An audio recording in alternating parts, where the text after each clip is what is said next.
Tom, क्या तुम circus और उसके मास्टर की कहानी सुनना चाहोगे? हाँ माया, क्यों नहीं। ठीक है, तो चलो फिर शुरू करते हैं। घने रहस्यमय जंगल के हरे भरे दिल में एक अद्भुत जादुई सर्कस बसता था। जंगल का जादुई सर्कस ये कोई साधारण सर्कस नहीं था, बल्कि एक ऐसा रंगीन मायालोक था जहां हाथी संतुलन बनाकर रस्सी पर चलते, शेर जलते हुए छल्लों से छलांग लगाते और तोते मंत्रमुग्ध कर देने वाले गाने गाते। हर शाम जब आसमान में रंग बिरंगे बादल ढलते और चांद अपनी चांदनी बिखेरता, तब इस सर्कस का मंच चमक उठता और हजारों दर्शक मंत्रमुग्ध होकर तालियां बजाते।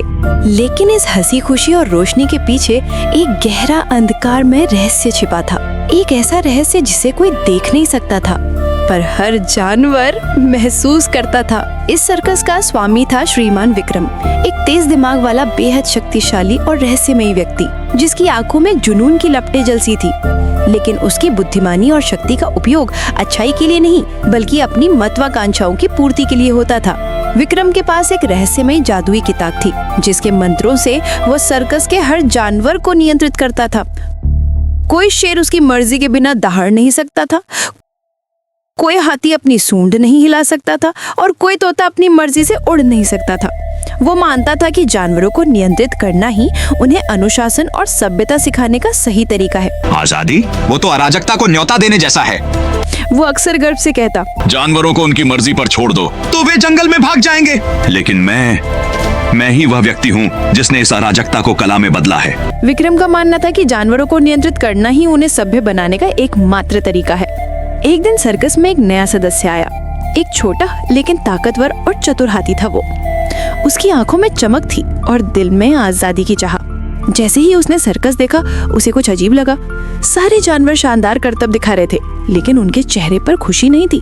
उनकी आंखों में कोई चमक नहीं थी, जैसे वे अपनी मर्जी से कुछ कर ही नहीं रहे थे। धीरे धीरे उसने महसूस किया कि कुछ तो गलत था। ये रंग बिरंगा सर्कस बाहर से तो बहुत सुंदर था, लेकिन इसके अंदर एक बड़ा राज छिपा था। यहाँ के सारे जानवर किसी अंधे की ताकत से बंधे हुए थे, और इस ताकत का मालिक था श्रीमान विक्रम। छोटे हाथी ने मन ही मन ठान लिया, मैं अपने दोस्तों को इस जादू से आजाद करूंगा। लेकिन ये इतना आसान नहीं था।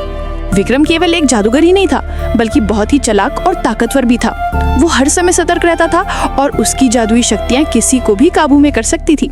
गहरी रात थी, पूरा सर्कस सो चुका था। चांद की हल्की रोशनी तमुओं पर पड़ रही थी। हाथी ने इधर उधर देखा और धीरे से विक्रम के तंबू की तरफ बढ़ा।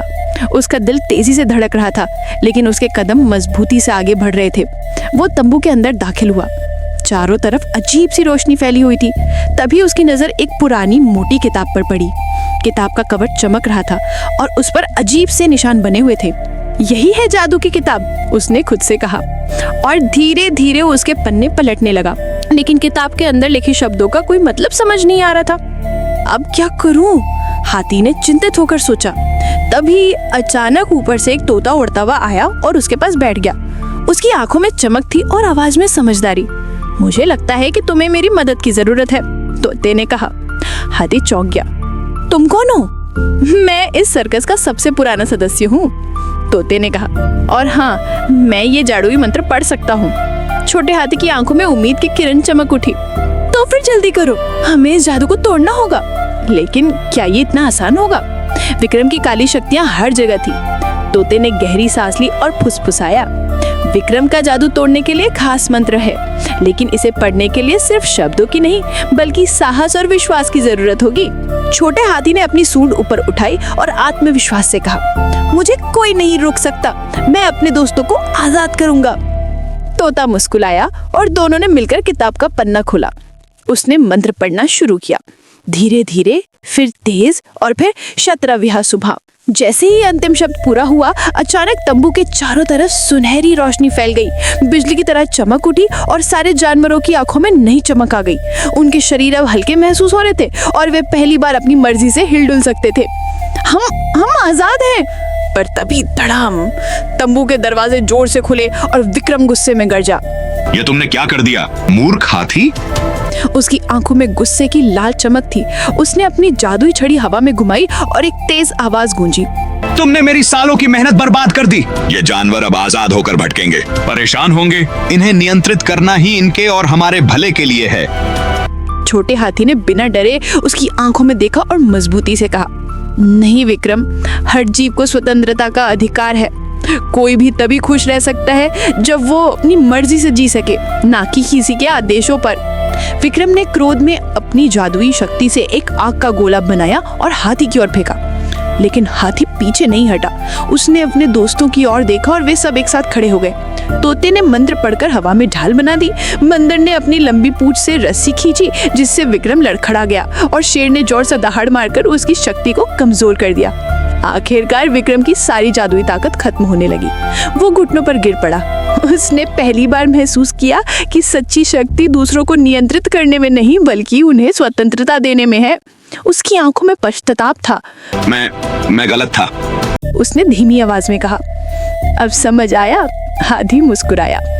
और इस तरह जंगल का जादुई सर्कस अब सच में जादुई बन गया, जहां जानवर खुश होकर अपने मन से करतब दिखाते थे, न कि किसी के डर से। इस प्रकार हाथी ने न केवल अपने दोस्तों को आजादी दिलाई, बल्कि विक्रम को भी सही मार्ग दिखाया। सभी जानवर खुशी खुशी सर्कस में अपने करतब दिखाने लगे, लेकिन अब वे अपनी मर्जी से, बिना किसी जादू के बंधन के। इस कहानी से हमें ये सीख मिलती है कि सच्ची खुशी और सफलता दूसरों को स्वतंत्रता देने और उनके अधिकारों का सम्मान करने में है। अगर आपको मॉडल एडवेंचर्स की कहानियाँ पसंद आती हैं, तो हमारे चैनल को सब्सक्राइब करें और वीडियो को लाइक करें।